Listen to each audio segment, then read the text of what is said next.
नमस्कार दोस्तों, पीडब्ल्यू ज्ञान कोश पर एक बार फिर से आपका बहुत बहुत स्वागत है। दोस्तों, जब भी आप ट्रैवल करते हैं, किसी चौराहे पर आपकी गाड़ी रुकी या फिर आप कहीं पैदल चल रहे हैं या फिर किसी मंदिर के सामने आपने मत्था टेकने के लिए अपने आप को रोका, तो वहीं पर थोड़ी देर में आपके पास में एक लंबी लाइन लग जाती है, छोटे बच्चों की, बूढ़ी महिलाओं की या फिर लड़कियों की या बूढ़े आदमियों की, और वो मांगने लग जाते हैं अल्लाह के नाम पे कुछ दे दे या भगवान के नाम पे कुछ दे दे।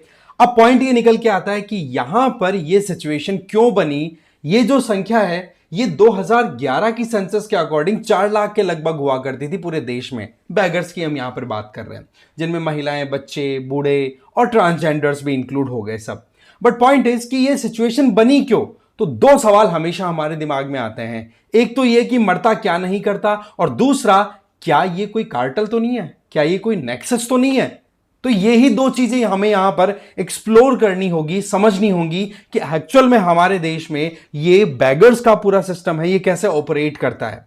बट अभी जो मैं बात आपको बताने वाला हूं वो बहुत ही ज्यादा चौंकाने वाली है, जिसमें साफ साफ ये बात निकली है कि लखनऊ में बैगर्स के ऊपर एक सर्वे किया गया, जिसमें यह पता पड़ा कि बेटी को दहेज में ये जो भिखारी होते हैं, ये अलग अलग रीजन्स, अलग अलग एरियाज डिवाइड करके अलोकेट कर देते हैं। जैसा कि हमें पता है कि डॉवरी को रोकने के लिए हमारे देश में कितने मूवमेंट्स चले हैं, क्योंकि डॉवरी के चलते कहीं ना कहीं जो पीहर वाले हैं वो बहुत ज्यादा परेशान होते हैं, उनको बहुत ज्यादा मुश्किलों का सामना करना पड़ता है। कई बार तो लड़की को जान तक देनी पड़ जाती थी। तो ऐसी परिस्थितियों में डॉवरी सिस्टम को कंटेन करने के लिए जो एफर्ट्स डाले गए, आप यहां पर देखो कि जो बैगर्स हैं वो डॉवरी में क्या करते हैं। बैगर्स यहां पर एक सर्वे जो हुआ ना, साफ साफ ये दिखाई पड़ा कि बेटी को कुछ धन दौलत ना देने की बजाय वो क्या करते हैं, अपनी बेटी को शादी में जो भी जवाई बन के आता है उसको ये बोल देते हैं कि भाई ये वाला चौराहा तेरा है, ये वाला चौराहा भी तेरा है, ये मंदिर है यहां पर पास में, इस मंदिर में यहां पर जाकर के आप भीख मांग लिया करो। अब आप देखो कि डॉवरी सिस्टम का एक अलग ही ये पैटर्न देखने को मिल रहा है। तो यहां पर जो ये बैगिंग का मैकेनिज्म है, क्या ये किसी को आप कह सकते हो कि ये इंटेंशनल है या अनइंटेंशनल है। नो डाउट हमारे देश में भिखारी या फिर भीख मांगना एक जो ट्रेंड रहा है, उसके पीछे कहीं ना कहीं स्पिरिचुअल एस्पेक्ट देखने को मिला था शुरुआत की अगर बात करें, है ना, कि हाँ भाई हम किसी को दान करते हैं तो अच्छा रहता है। बट इसी को अगर कोई प्रोफेशन बना ले तो कितना ज्यादा प्रॉब्लम हो जाती है। वहीं दूसरी तरफ एक इंडिविजुअल इतना मजबूर है कि बेरोजगारी इतनी ज्यादा है कि रोजगार नहीं मिल रहा, और रोजगार के लिए कोई निकले तो उसको टाइम पे पेमेंट नहीं मिल रहा। तो ऐसी परिस्थितियों में वो मजबूर हो गया कि पेट भरने के लिए कुछ ना कुछ करना पड़ेगा। तो वो बंदा फिर उठा करके कटोरा और लग गया भीख मांगने। और वहीं पर फिर उसी के आगे बढ़ते बढ़ते जिस बंदे ने अपने सर्वाइवल के लिए कोई काम करना स्टार्ट किया था, आज वो डॉवरी सिस्टम के अंदर अलग अलग चौराहे, मंदिर यूं बांट रहा है, अपनी बेटी को दहेज में दे रहा है कि बेटा वहां पर तू जाएगी, अब शादी करके जा रही है तो वो वाला चौराहा अब तेरा रहेगा, तू वहां पर भीख मांग सकेगी। तो ये जो चीज है ना, ये एक गिरोह की तरफ इशारा कर रही है, और यही बात यहां पर इस रिपोर्ट में हाईलाइट हुई है कि किस तरीके से एक पूरा कार्टल, पूरा गिरोह है वो ऑपरेट करता है भिखारियों का।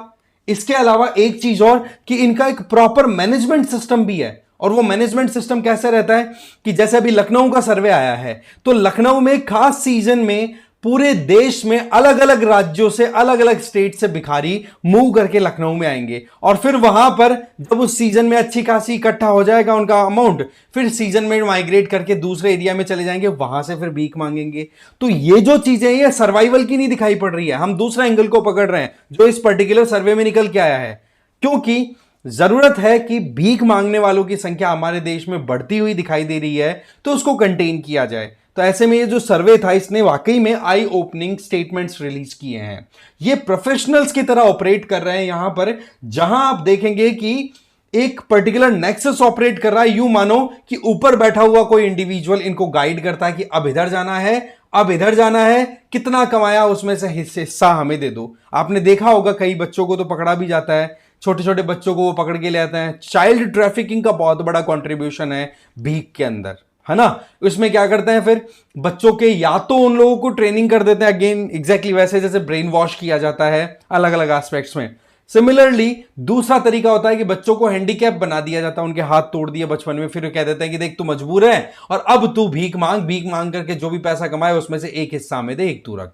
इस तरीके का पूरा एक कहते ना कि पूरी नेक्सस ऑपरेट करती है। और ये चीज कहीं ना कहीं आई ओपनर है कि कहां पर हम एक एक रुपया करके किसी को देते हैं ये सोच के कि यार बेचारा है, बट वहीं पर वो किस तरीके से यूटिलाइज कर रहा है। अगेन जो लोग मजबूर हैं उन लोगों की आड़ में ये एक नेक्सस या फिर भी जो क्रिमिनल एक्टिविटी है एक तरीके की वो बढ़ती हुई दिखाई दे रही है। और ये चीज यहां से लखनऊ के सर्वे से निकल के भी आ गई। इसी बात को लेकर के हमारा जो नेशनल ह्यूमन राइट्स कमीशन है उसके द्वारा एक ओपन डिस्कशन स्टार्ट किया गया कि कैसे हम बेगरी को खत्म करें। जो भी बेगरी या फिर जो भीख मांगने की ट्रेंड में लोग घुस चुके हैं उनको हम कैसे उससे बाहर निकाल सकते हैं। तो उसके लिए अपनी तरफ से पूरा एक अच्छा डायलॉग स्टैब्लिश भी किया इसी साल 2024 में। तो ऐसे में आप क्या देखते हैं कि जो एक्टिंग चेयरपर्सन है श्रीमती विजया भारती, उनके द्वारा यह कहा गया कि बैगिंग का जो मैकेनिज्म था वो इसलिए स्टार्ट किया गया था हमारे देश के अंदर कि कहीं ना कहीं हम सोशल एस्पेक्ट में, स्पिरिचुअल एस्पेक्ट में सोच के चल रहे थे कि हाँ जी हम किसी को अगर दान करेंगे तो अच्छा रहता है। बट ये जो एक क्रिमिनल एस्पेक्ट जो निकल के आ रहा है, देखो पुअर्टी की वजह से मजबूरी में कोई आता है तो वो एक अलग बात है, बट वहीं पर उस पुअर्टी के बाद में वो बंदा एक नेक्सस का पार्ट बन जाता है तो फिर वो चीज प्रॉब्लम क्रिएट करने लग जाती है।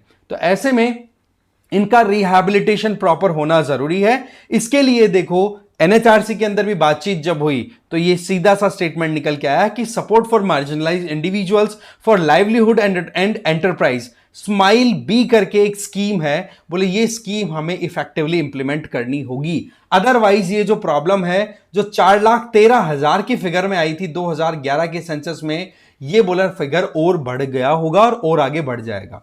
वहीं दूसरी तरफ इस मीटिंग के अंदर जब बैठे थे बाकी मेंबर्स तो उनके द्वारा एक स्टेटमेंट और दिया गया कि जब हमारे देश में हम 80 करोड़ लोगों को फ्री में अनाज दे सकते हैं, प्रधानमंत्री अन्नदाता योजना या फिर आप कह सकते हो अंत्योदय योजना, ये जो हमारी स्कीम चलती है फूड सिक्योरिटी से रिलेटेड, उसके तहत हम 80 करोड़ लगभग लोगों को खाना दे सकते हैं। तो 4 लाख इंडिविजुअल जो कि एक तरीके से बैगिंग में इन्वॉल्व हैं उनको हम रिहैबिलिटेट नहीं कर सकते। देखो बहुत सारे एनजीओज हैं वो काम भी कर रहे हैं इस पर्टिकुलर डायरेक्शन में कि कैसे भी करके लोगों को जो भीख के टाइम पे 1-1, 2-2 रुपया दिया जाता ना, उसकी बजाय उनमें उधार या कहें ना दान देने की बजाय बोले उनमें इन्वेस्ट किया जाए।